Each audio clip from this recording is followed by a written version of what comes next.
Anthony Albanese has misled voters over claims he wouldn't be doing deals with the Greens as the Prime Minister is caught out preferencing an Israel-hating radical in his own seat.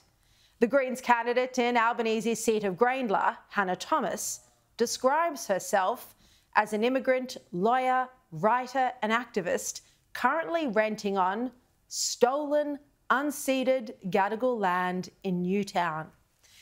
And she's complained about experiencing visa uncertainty when she came to Australia in 2009 as an international student. The Daily Telegraph reports she became a citizen a couple of years ago. And she's lucky to now call Australia home, as we all are. Yet since October 7, Hannah has joined the rallies against Israel with their despicable and offensive chants and signs. Her anti-Israel views are on full display, and here she is, casually accusing Israel of genocide in Gaza. We've just been out door knocking in Merrickville, and it is crystal clear that Palestine is absolutely on the minds of people here. They are totally disappointed with the Albanese government's complicity in the genocide, and they're planning to send him a message at the ballot box. Like so many in our inner west community, I'm absolutely horrified by Israel's genocide in Gaza, which has resumed with increased ferocity since Israel broke the ceasefire. Now, there are very few people on this planet who individually have any power to do anything to restrain the Israeli war machine. But the member for Grayndler, the Prime Minister, is one of those people. He could sanction Israel, he could act on the ICJ ruling, he could expel the Israeli ambassador. Israeli war machine, genocide, calls, as you heard there, to sanction Israel and expel the Israeli ambassador. And by the way, he's my good friend Amir Maimon. In actual fact, the only genocide that's taken place is when Hamas deliberately massacred innocent Israeli citizens on October 7. Israel, since then, has simply tried to eliminate the terrorists and bring home its hostages. The war could have ended at any point had Hamas surrendered and freed the hostages.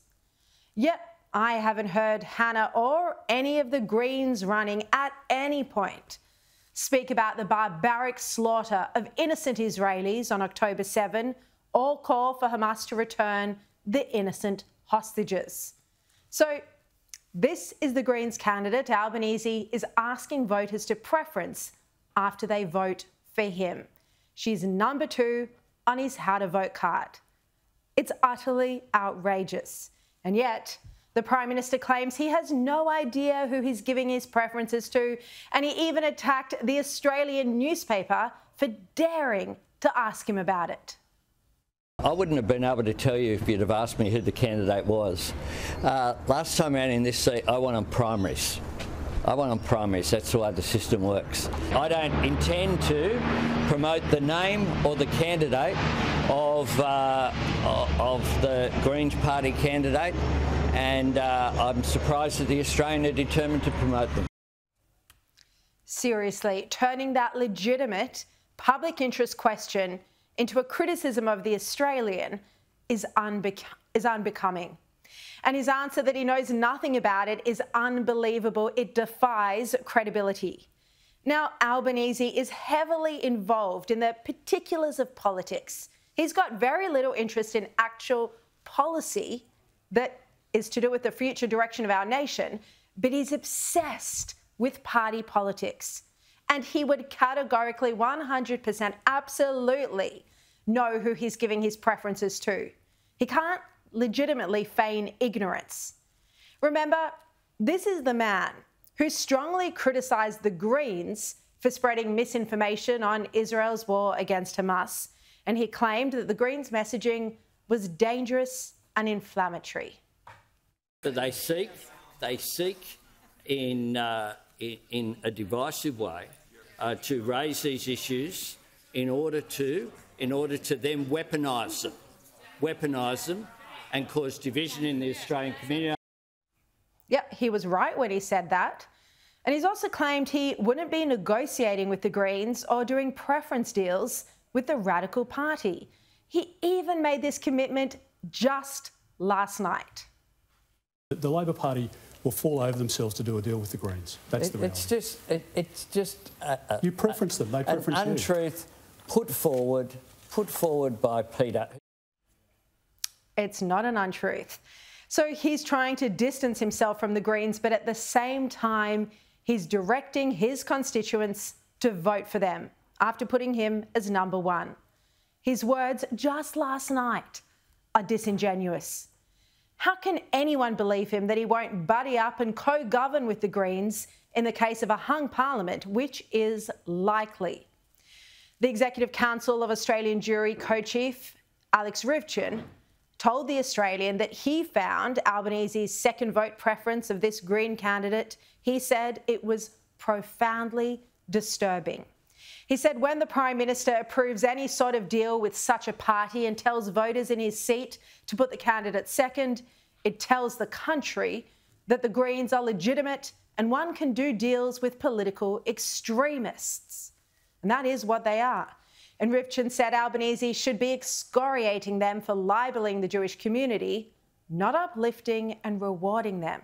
And Alex, as usual, is absolutely correct. But Albanese isn't the only Labor minister doing these preference deals with the Greens. The Australian reports that almost every other member of the Albanese ministry with publicly disclosed how-to-vote cards, from Jim Chalmers and Richard Marles down to assistant ministers and special envoys, have also directed voters to give the Greens their number two preferences. And as you know by now, this includes the Attorney General Mark Dreyfus, who is the most senior Jewish member of the government, in fact, of the parliament. It's a massive betrayal that he is directing Australians to give Greens their preferences over the coalition. And when he was asked about it by the journalist Zoe de Koning, he couldn't even defend his truly indefensible decision. Why you preference the Greens second on the how-to-vote cards? It's a matter for the party. Yeah, and I'm here handing out how-to-vote cards. Yes. What are your thoughts on Josh Burns' overall? It's a matter for the party. And given the Greens' stance on Israel, are you comfortable with that decision to preference them second? It's a matter for the party. I'm going to keep giving you that answer. That's a matter for the party. That's a matter for the party. Isn't he embarrassed that he's supposedly a brilliant, highly educated, smart lawyer, but he can't even face voters to explain why he's preferencing the anti-Semitic Greens? And he wonders why he gets booed and heckled by the Jewish community.